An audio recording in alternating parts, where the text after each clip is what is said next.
Hoje, em O Segredo das Coisas, pilhas alcalinas, cadeiras de rodas, flautas e botas de cowboy.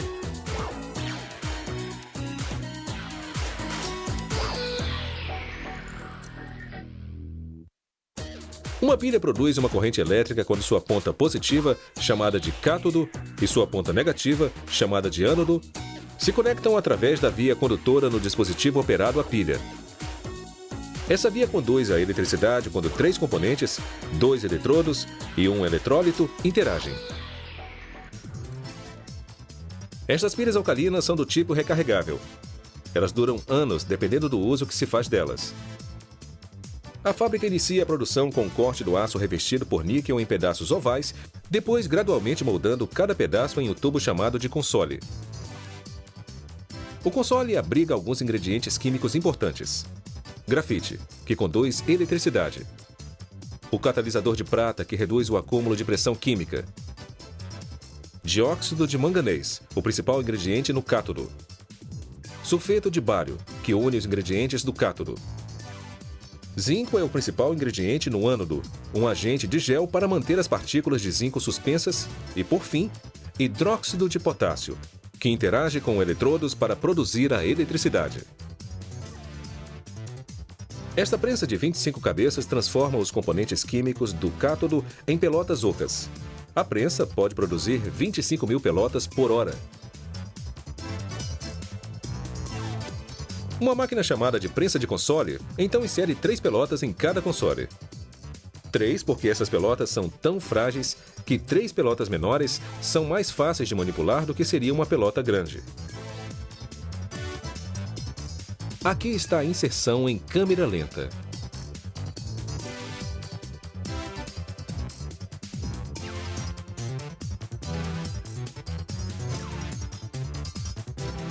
A próxima máquina cria uma aresta em uma ponta do console para ajudar a selar a pilha.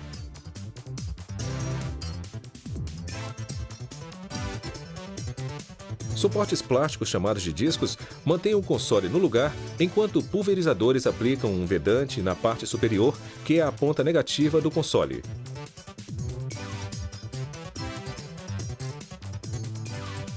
Em seguida, eles cortam um rolo de papel em tiras pequenas. Essas tiras são chamadas de separadores. Elas possuem orifícios microscópicos que permitem o fluxo de íons, moléculas eletricamente carregadas, entre o cátodo e o ânodo.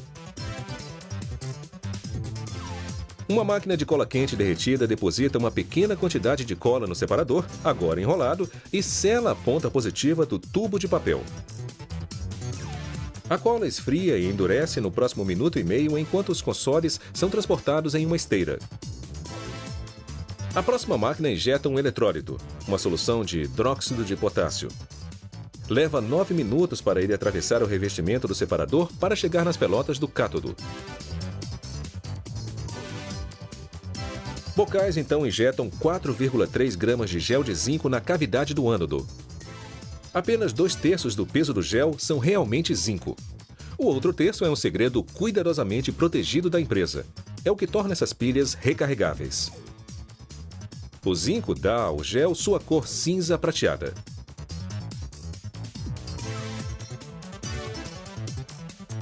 Uma máquina de solda funde pregos de 3,8 centímetros na tampa da pilha. É aqui que a carga é coletada antes de ser descarregada.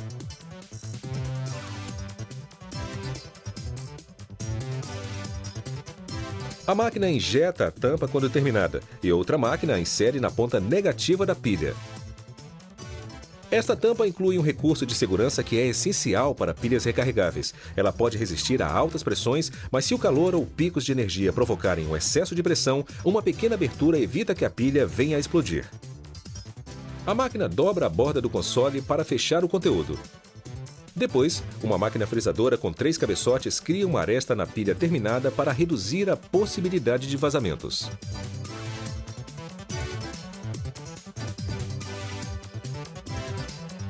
Uma máquina elétrica de testes contata cada pilha por 200 milésimos de segundo para garantir que ela tenha pelo menos 1,5 volts. Essas pilhas já estão prontas para uso. Não será preciso carregá-las primeiro. A máquina de etiquetagem usa sensores de luz para acertar o tempo de aplicar a embalagem de cada invólucro da pilha. A etiqueta de plástico lista informações técnicas e acrescenta isolamento adicional. Depois, 3 segundos em um forno a 197 graus Celsius encolhem as etiquetas para um ajuste perfeito.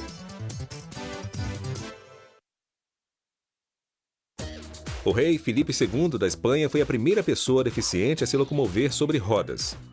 Ele governava de uma cadeira rolante com apoios para os pés em meados do século XVI. As cadeiras de rodas de hoje estão amplamente disponíveis, mas a preços que vão de algumas centenas a vários milhares de dólares, dependendo de seus recursos.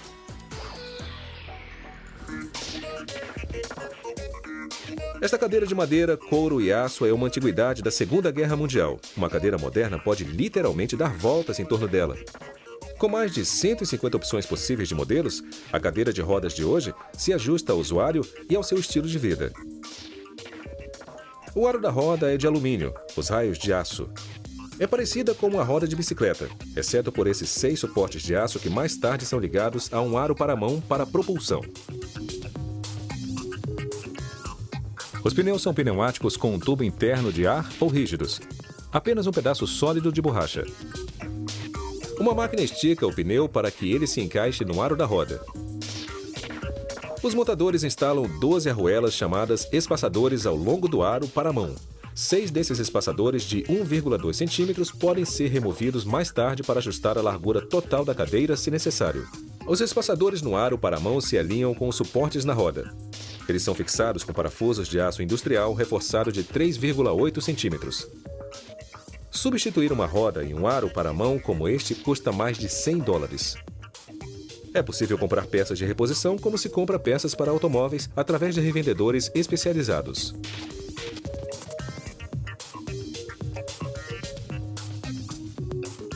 Rolamentos fazem as rodas girar facilmente. Instalá-los é uma operação delicada. Os funcionários usam uma ferramenta especializada para inserir os rolamentos com extrema precisão.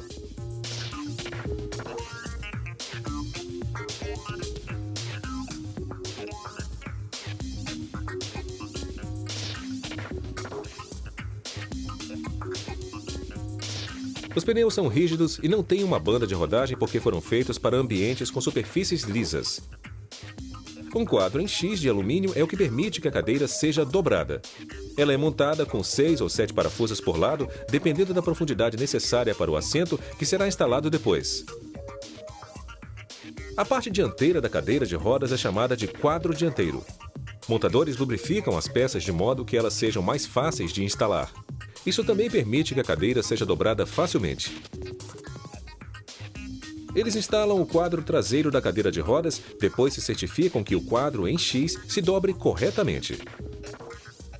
Os funcionários testam a alavanca de ajuste de altura para os descansos de braços. Então, instalam um ajuste removível para pés, ajustando-o para a altura desejada. Ele tem uma alça para evitar que o pé do usuário escape. A cadeira tem um assento dobrável. Ele é feito de nylon e é fixado no quadro com 6 parafusos em ambos os lados.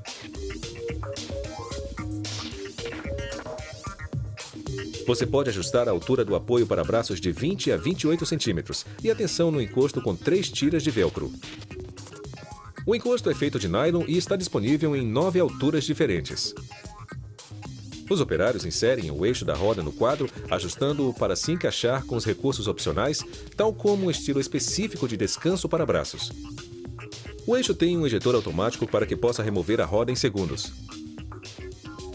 Essa alavanca de plástico e alumínio é um freio para estacionamento. Ele mantém a cadeira imóvel durante a transferência para uma cama ou um vaso sanitário. Esta cadeira motorizada possui um controlador elétrico. O usuário a comanda com o joystick. A cadeira é operada com 2 baterias de 12 volts que são carregadas em até 8 horas de uma tomada caseira. Os montadores inserem a câmara de ar no aro da roda traseira. A válvula de ar é inserida com ela e as partes dianteira e traseira são fixadas com parafusos. Agora a roda traseira pode ser conectada ao motor. Eles fixam o assento e a caixa de joystick, que tem os interruptores de liga e desliga e controle de velocidade. O conjunto de baterias fornece 85 amperes por hora. Isso é energia suficiente para 16 horas ou 40 quilômetros. A bateria é conectada ao carregador e ao controlador para ligar a cadeira de rodas. Um para-choque de aço e um capô traseiro de plástico chamado de cobertura protegem a parte traseira da cadeira de rodas dos elementos e pequenas colisões. Este modelo motorizado pode deslizar calmamente ou correr numa velocidade máxima de pouco mais de 11 km por hora.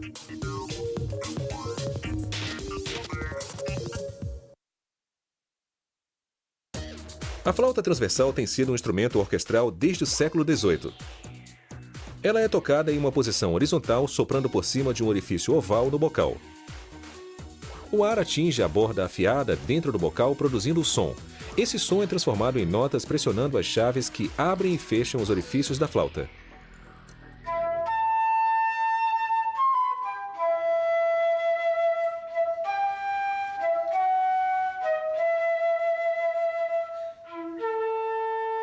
A produção é iniciada inserindo-se uma barra de aço sólido em um tubo de prata de lei. Depois, usando uma prensa, ele é esticado e fecham a ponta, reduzindo o diâmetro para apenas 9 milímetros. Esse tubo é parte do que é chamado de corpo, uma das 3 seções que compõem a flauta. As outras seções são o bocal e o pé. A seguir, em outra máquina, eles inserem o segundo tubo para o corpo.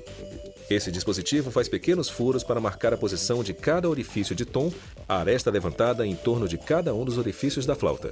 Agora, eles inserem arruelas de titânio chamadas de cruzetas nos buracos para ajudar a posicionar os orifícios de tom. Eles colocam um orifício de tom em volta de cada cruzeta, fixando-a temporariamente com arame de cobre. Uma vez que soldem o orifício de tom, eles removerão a cruzeta.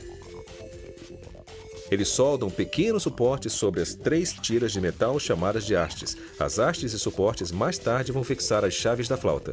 A seguir, eles usam o que é chamado de cortador de perfis para aparar os orifícios de tom ligeiramente para aperfeiçoar o som da flauta. Agora, usando um injetor de cera e moldes de borracha, eles criam duplicatas em cera das 120 peças diferentes que compõem as 20 chaves da flauta. Agora, eles constroem o que é chamado de árvore.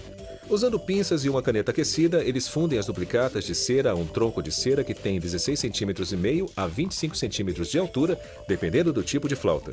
Depois, eles colocam a árvore em um frasco de aço perfurado coberto de fita adesiva. Eles despejam 900 ml de gesso que endurece em volta da árvore, depois removem a fita e aquecem o frasco.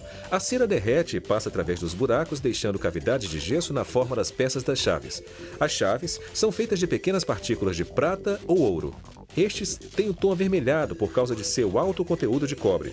Os artesãos despejam uma quantidade cuidadosamente medida dentro da câmara superior da máquina de fundição. A máquina aquece o metal por 12 minutos. O frasco de gesso é inserido na câmara inferior da máquina de fundição. Eles libertam o metal derretido para as cavidades. Uma vez que o metal esfrie, eles quebram o gesso sob água fria, expondo uma árvore de peças de chaves de prata. Usando um cortador pneumático, o artesão corta as peças das chaves. Eles têm um acabamento fosco porque a prata ainda não foi polida. Agora eles soldam as peças das chaves e cada chave terminada é polida com uma escova giratória macia. Eles também soldam o suporte que se fixa ao porta-lábio do bocal no tubo do corpo. Eles removem o excesso de metal da abertura do porta-lábio. Eles então usam um torno para cortar um buraco no tubo do corpo. Um gabarito garante que posicionem o buraco corretamente.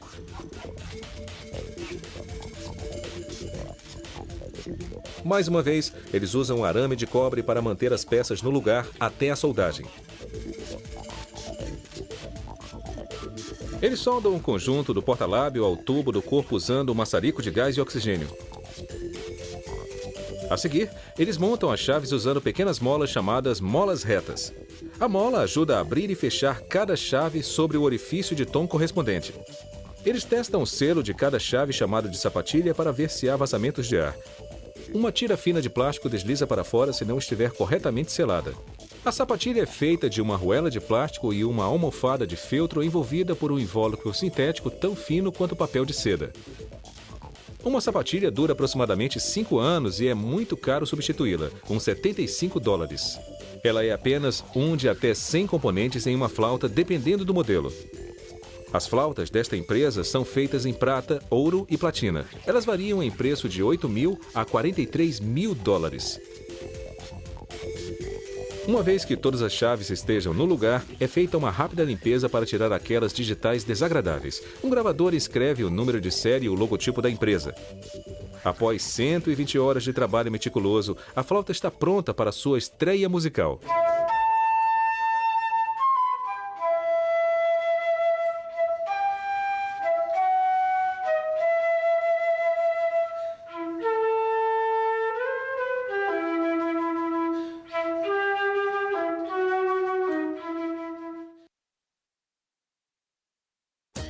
As botas de cowboy estão pisando firme desde os anos 1800. Você pode usá-las no rancho ou simplesmente como um acessório da moda country. A maioria das botas de cowboy é feita de couro de boi e é vendida por aproximadamente 200 dólares. Mas para algo um pouco mais exótico, que tal um par feito de pele de avestruz por apenas 500 dólares?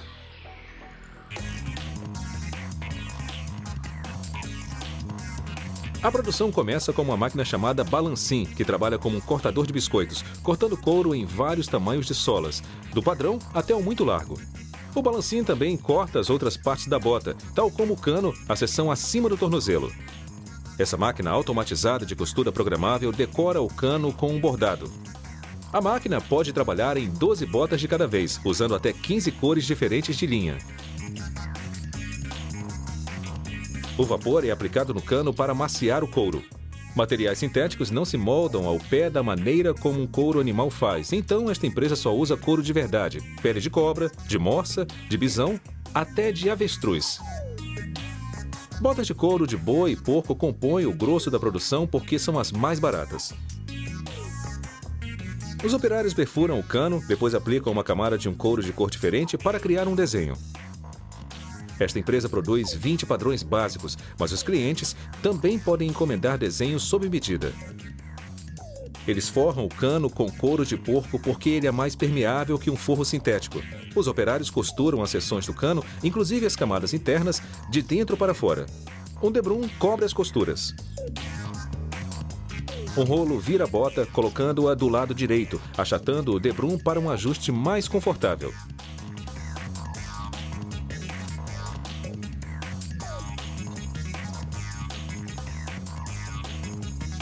A próxima máquina cola uma tira de algodão na palmilha de couro. Essa tira será fixada mais tarde à seção do pé da bota.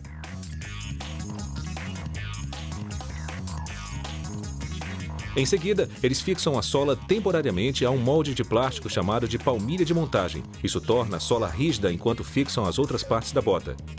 Então, eles colam um contraforte sintético rígido à seção do calcanhar para lhe dar o formato desejado. Depois aplicam uma forma de algodão fibroso entre as camadas que irão dar forma à área dos dedos. Agora, eles fixam a sola ao cano. Usando um laser como guia de centralização, eles esticam a seção dos dedos sobre a palmilha de montagem, unindo os dois maiores pedaços da bota. Eles costuram uma tira de couro para juntar as seções. Essa tira é chamada de vira e é uma parte tradicional da confecção de botas. É ela que torna a bota muito durável.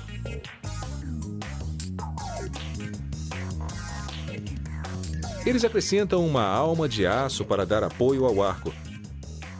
Depois, aplicam uma mistura de cortiça granulada e cola quente.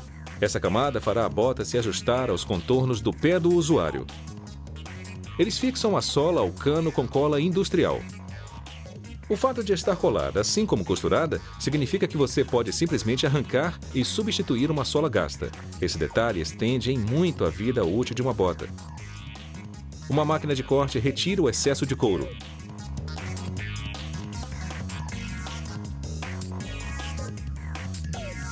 Depois eles costuram a sola ao sapato.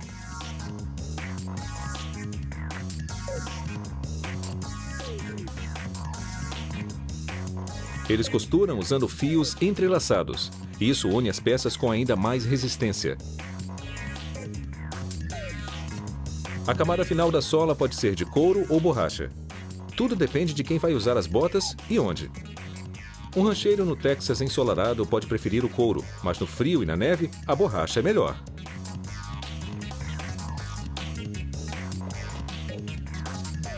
Agora, para o salto, eles carregam uma máquina de rebitar com pregos. O padrão varia de acordo com o tipo de salto. Esta empresa produz 8 estilos de salto. Um guia a laser garante que o salto seja pregado perfeitamente centrado na bota.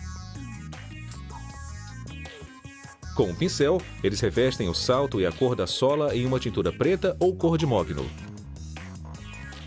Por fim, eles marcam o nome do fabricante em folha de ouro. Algumas botas têm tiras de puxar na parte superior para vestir as botas rapidamente para que se chegue ao rodeio pontualmente. Versão brasileira Audiocorp.